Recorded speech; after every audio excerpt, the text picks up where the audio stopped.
সিনিগামিনি kitchen থেকে আপনাদের দেখাই, চলুন আজকে চিকেন ভাপা রেসিপি কীভাবে তৈরি করছি। আলুগুলো ভাজতে দিয়ে দিয়েছি, হালকা করে ভেজে নেবো। এদিকে আমি মাংসটা বেশ ভালো করে ধুয়ে নিয়েছি।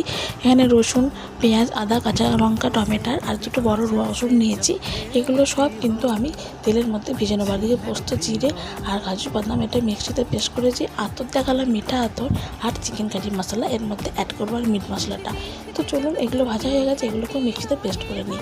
তারপরে আমি তেজপাতা, ধনিয়া আর গোলমরিচ দিয়ে পেঁয়াজগুলো দিয়ে ভালো করে ভেজে মাংস দিয়ে নাড়াচাড়া করে নুন দিয়ে এটাকে ঢাকা দিয়ে দেবো। এটা ভাপে মাংসের জলটা বেরিয়ে যাবে, আর এটার টেস্ট কিন্তু অন্যরকমই খেতে লাগবে। তারপরে আমি এদিকে দেখুন টমেটো সস আর একটা মিট মশলা প্যাকেট নিচে সব এর মধ্যে দই একসঙ্গে মশলার মধ্যে দিয়ে ফাটিয়ে নিয়ে মাংসের ভেতরে দেওয়া। মাংসের কড়াটা কিন্তু পাল্টে গেছে একদম ভাজার পরে। তারপরে এটার মধ্যে আতর, দুটো রসুনের কোয়া, আলুটা দিয়ে একটু সামান্য জল দিয়ে এটা ঢাকা দিয়ে ভাপে এটা তৈরি করে নিলাম। এদিকে আমার রেডি।